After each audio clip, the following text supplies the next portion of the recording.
안녕하세요. HP 네트워킹 GSPSE 이형진 매니저입니다. 오늘은 엣지 커넥트 XDWAN의 BIO 설정에 대한 이해 및 데모를 공유하도록 하겠습니다. 먼저 BIO는 SDWAN 엣지 커넥트 SDWAN의 가장 기본적이고 중요한 개념이 되겠습니다. 비즈니스 인텐트 오버레이라는 개념이고요. 구조랑 설정, 그리고 어떻게 동작하는지에 대해서 설명드려 보도록 하겠습니다. 먼저 BIO 개념 및 구조입니다. 오른쪽에 보이시는 그림과 같이 BIO 설정 화면이 구성되어 있습니다. 제일 왼쪽에 보이시는 프라이어티라고 되어 있는 부분 1, 2, 3, 4라고 되어 있는 부분은 BIO 개수 및 적용 순서를 나타냅니다. 그래서 위에서부터 하나씩 적용이 되고요. 위에서부터 적용된다는 의미는 어떤 BIO를 적용할지 그 대상이 되는 어플리케이션이 매치되는 순서를 이야기하고요. 제일 밑에 보이시는 디폴트 오버레이 같은 경우에는 위에서 어떠한 어플리케이션 ACL에도 히팅되지 않은 그런 어플리케이션 트래픽들은 제일 밑에 디폴트 오버레이 설정을 적용받게 됩니다. BIO 개수는 최대 7개까지 생성이 가능하고요. 리전별 토폴로지에 따라서 리전별 개별 설정이 가능합니다. 어플리케이션 매치는 당연히 해당 BIO에 여러 리전이 있더라도 해당 BIO는 같은 어플리케이션 HCL 매치를 공통 적용받습니다. 현재 화면에서는 4개의 BIO가 있고요. 2번의 BIO의 리전을 펼쳐서 보여드리고 있는데요. 1번 같은 경우는 토폴로지가 리저널 메쉬, 그리고 2번은 리저널 메쉬이지만 US 리전 같은 경우에는 허브 앤 스포크로 동작을 별도로 하게 할 수도 있습니다. 그리고 3번 BIO 벌크 앱스 같은 경우에는 전체를 리저널 허브 앤 스포크로 구성을 할 수도 있고요. 각 BIO별, BIO에 있는 리전별 각각 별도의 토폴로지를 적용할 수 있다라고 볼 수 있겠습니다. 그리고 색깔로 구분되어 있는데요. 왼쪽 세로에는 SDWAN 트래픽을 얘기하고요. 오른쪽에는 SDWAN 트래픽이 아닌 그 외에 인터넷 브레이크아웃에 해당하는 트래픽들이라고 보시면 되겠습니다. 조금 더 상세하게 알아보겠습니다. 먼저 BIO 설정을 할 때 해당 BIO에 어떤 트래픽을 매치시킬 건지에 대한 내용이고요. 특정 BIO를 클릭해서 들어가면 상세 설정 화면이 나오는데요. 위에 매치에 보시면은 연필 그림을 눌러서 해당 BIO에 매칭시킬 ACL을 설정할 수가 있습니다. ACL은 IP, 서브넷, 포트, 어플리케이션, 사전 정의된 어플리케이션이나 내가 만들어 놓은 어플리케이션, 그리고 도메인 등 다양한 구분자로 트래픽들을 구분해서 히팅시킬 수가 있겠습니다. 다음으로 오버레이에 해당하는 트래픽들을 정책을 적용받게 해야 할 인터널 서브넷입니다. VPN 개념하고 비슷한데요. 인터널 서브넷에 히팅되는 것들은 SD-WAN 트래픽으로 분류가 됩니다. 그래서 해당 인터널 서브넷은 IP 서브넷으로 구분을 해서 설정할 수 있고요. 이 해당 서브넷에 매핑이 되는 출발지 혹은 목적지의 경우에 SD-WAN 트래픽으로 분류를 해서 BIO의 SD-WAN 트래픽으로 정책을 적용받게 됩니다. 그리고 인터페이스 설정하고 링크 본딩 폴리시입니다. 인터페이스 설정은 앞에 설정한 매치 ACL에 의해서 히팅된 그런 트래픽들을 어떤 언더레이를 통해서 구현을 할지 전송을 할지에 대한 내용이고요. 프라이머리, 세컨더리 이렇게 두 개만 보여지는데 프라이머리 그리고 세컨더리, 백업 세 가지 종류로 3단계로 구성이 가능합니다. 그리고 이 프라이머리에 들어있는 예를 들어서 프라이머리에 MPLS와 iNet이 있다라고 했을 때 그 두 개의 언더레이를 어떻게 사용할지에 대한 부분이 밑에 보이시는 링크 본딩 폴리시입니다.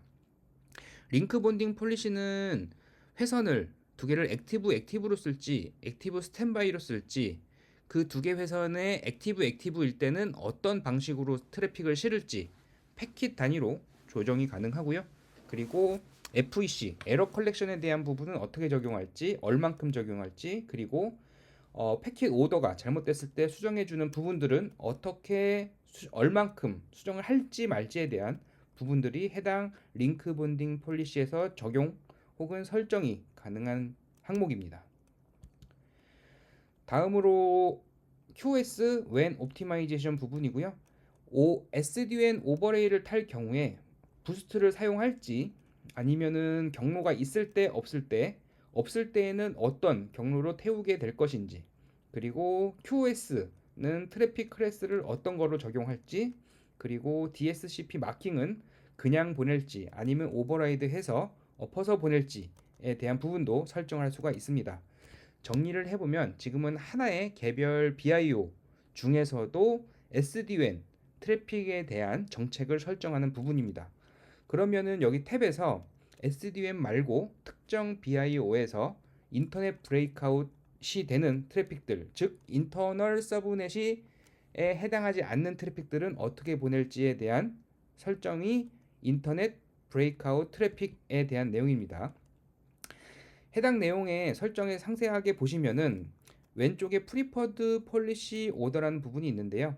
여기서는 순서를 정할 수가 있습니다. 그래서 브레이크아웃 로컬리, 즉 사업장에서 인터넷을 통해서 바로 스플릿 할지, 그 다음에 만약에 스플릿 할 경로가 없게 된다면 백홀 오버레이를 통해서 다른 사업장에 백홀링 해서 그 트래픽을 처리할지 순서를 정할 수 있게 됩니다. 그래서 위에서부터 하나씩 넘어가게 되고요. 만약에 SSE를 연동했다 라고 할 때는 SSE를 연동해서 순서를 브레이크아웃, 백홀, SSE와 같은 순서로 어떤 거를 먼저 적용받을지에 대한 설정을 하실 수가 있습니다.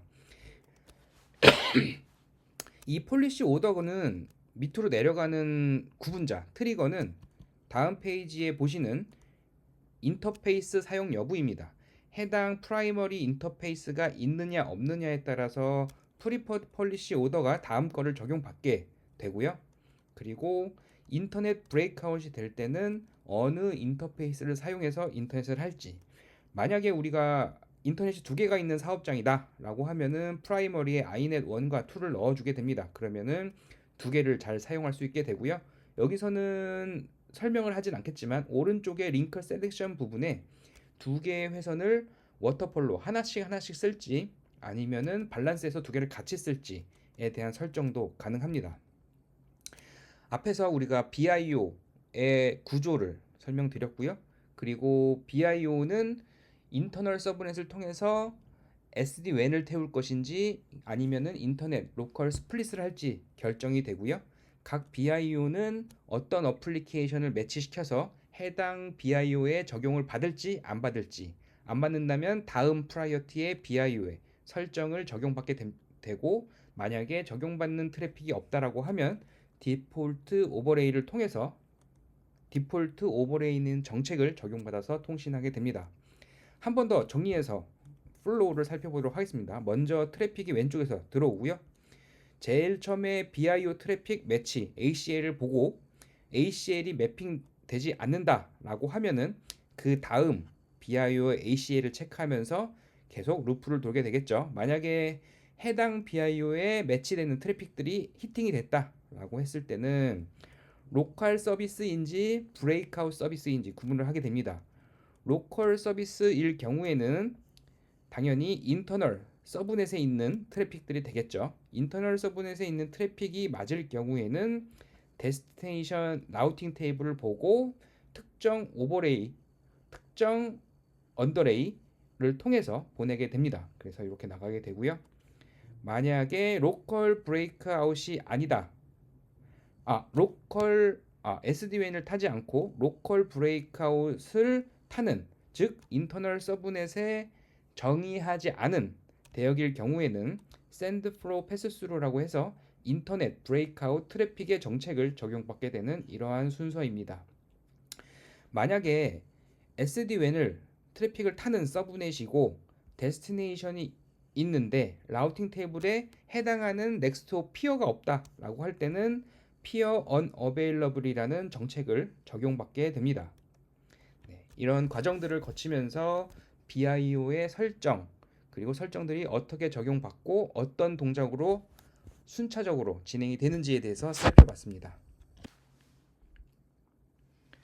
데모를 한번 진행해 보겠습니다. 데모 내용 한번 간단하게 리뷰해 먼저 해보고요. 진행해 보도록 하겠습니다. 먼저 미국 사업장 브랜치 1, US 브랜치 1, 19168 23.100이라는 PC에서 한국 KR 브랜치 2, 19168 13.100이라는 PC로 ICMP를 쏘고 있습니다. 그래서 해당 ICMP가 어떤 BIO에 매칭되는지, 그리고 링크 번딩 폴리시가 어떻게 적용되고 페일오버 되는지, 그리고 그것들에 대한 플로우 트래픽 내용들 한번 확인해 보도록 하겠습니다. 네. 먼저 여기 보이시는 것처럼 미국 사업장에 있는 PC가 19168 13.100이라는 한국 브랜치에 있는 PC로 ICMP를 날리고 있습니다. 플로우 정보를 먼저 보시면 현재 미국 사업장에 있는 장비를 선택하고 보시면 리얼타임 오버레이로 ICMP 출발지는 23.100, 도착지는 13.100 이렇게 해서 날리고 있고요. 리얼타임 오버레이 터널로 이렇게 히팅이 되고 있습니다. 이 관련해서 한번 BIO 설정 리뷰를 한번 해보도록 하겠습니다.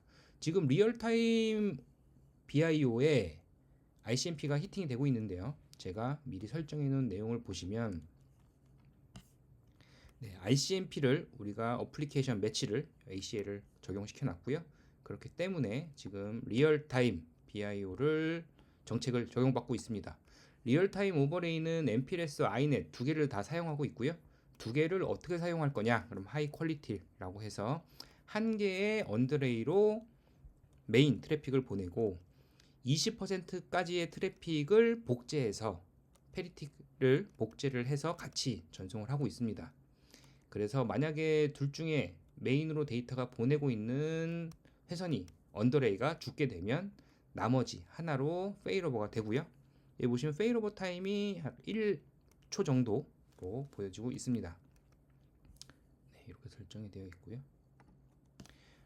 크리티컬 앱스도 한번 잠깐 보겠습니다. 이게 어떤 내용이냐면 크리티컬 앱스에서도 지금 제가 ICMP를 같이 어플리케이션을 ACL을 적용시켜 놨는데 처음에 설명드렸던 것과 같이 우리가 위에서부터 적용을 받기 때문에 리얼타임에 설정해 놓은 ICMP가 먼저 히팅이 되면서 BIO, 리얼타임 BIO 정책을 적용받고 있는 상태입니다.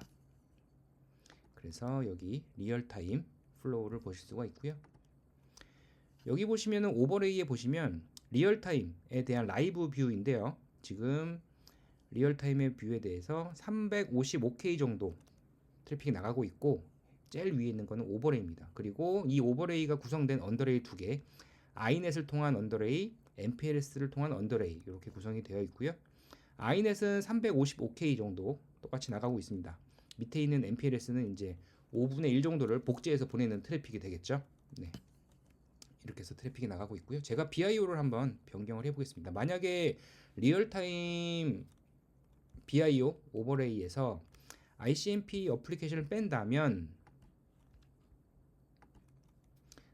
여기에 히팅이 되지 않고 그 밑에 있는 크리티컬 앱스의 정책을 적용받게 되겠죠. 그래서 이렇게 해서 세이브를 눌러주시면 이제 정책들이 반영이 되면서 오른쪽 창에 보시면은 장비들한테 해당 설정을 이렇게 전송을 하는 화면이 나옵니다. 이 정책들이 다 모든 장비에 내려가게 되면은 해당 BIO를 적용받게 되겠죠.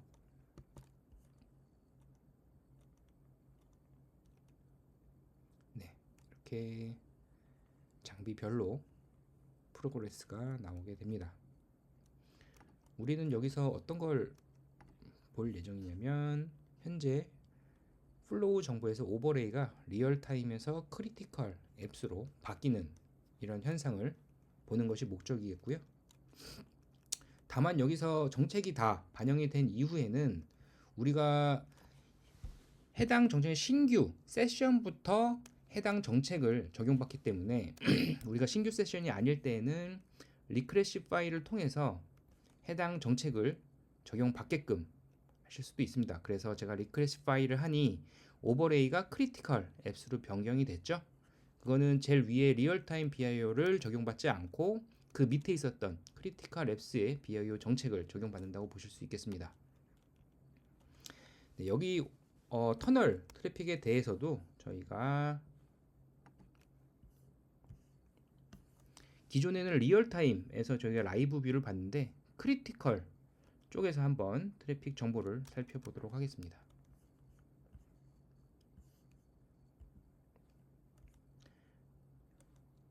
네, 크리티컬 쪽에 트래픽들이 올라오고 있고요. 아이넷 쪽으로 타고 있습니다. 그리고 밑에는 마찬가지로 MPLS 쪽으로 복제된 트래픽을 전송하고 있는 걸 보실 수가 있겠습니다. ICMP는 BIO 변경이 적용되면서 이렇게 하나, 둘, 세 개 간헐적으로 이제 ICMP가 빠지는 이런 현상들이 있습니다. 그런데 실제 저희가 업무를 사용할 때에는 신규 트래픽부터 적용을 받기 때문에 이런 부분들은 업무에는 영향이 없으실 거라고 생각이 됩니다. 왜냐하면은 기존에 리얼타임으로 적용받던 트래픽들은 계속 전달이 되게 돼 있고 새로 생성되는 트래픽에 대해서는 새로운 BIO를 적용받기 때문에 해당 내용들은 실제 업무에는 영향이 없다라고 생각을 하시면 되겠습니다. 이렇게 핑이 왜 이렇게 많이 빠지냐라고 하실 수 있겠는데 해당 정책들이 거쳐가는 장비들이 US 브랜치의 엣지 커넥트, US 리전의 허브, 그리고 한국 리전의 허브, 그리고 한국 리전의 브랜치 2의 엣지 커넥트가 모두 적용되는 과정이라고 보시면 되겠고요. 실제 업무에는 영향이 없으실 거다라는 말씀을 드리고 싶습니다. 저희가 이제 링크 본딩 폴리시에서 MPLS와 아이넷 두 개를 페일오버 할 수 있게끔 액티브 스탠바이로 쓸 수 있다고 말씀을 드렸는데요. 이 부분 한번 테스트 해보겠습니다. 현재 미국 장비인데요. 여기에서 인터페이스를 지금 아까 아이넷을 타서 메인 트래픽을 보내고 있었는데요. 이 장비 설정에서 인터넷이 연결된 WAN 제로를 한번 강제로 다운을 시켜 보겠습니다. 그런 다음에 트래픽들이 어떻게 변하는지를 살펴보면 되겠죠. 물리적으로 인터페이스를 다운시키면은 터널이 다운될 거고요. 그쪽 터널로는 사용하지 않게 됩니다. 그래서 실제 트래픽이 오버레이는 계속 초록색으로 가지고 있게 되고요. 그리고 언더레이 같은 경우는 기존의 아이넷은 빨간색으로 표시가 되면서 트래픽들이 없어지게 됩니다. 하지만 놀고 있던 MPLS 언더레이는 트래픽들을 전송하게 되겠죠. ICMP 얼마큼 빠지는지 한번 볼까요? 네, 지금 여기 하나 정도 빠졌는데요. 아까 링크 본딩 폴리시에서 1초 이내라고는 했는데 이것들을 반영된 이렇게 결과라고 보실 수 있겠습니다.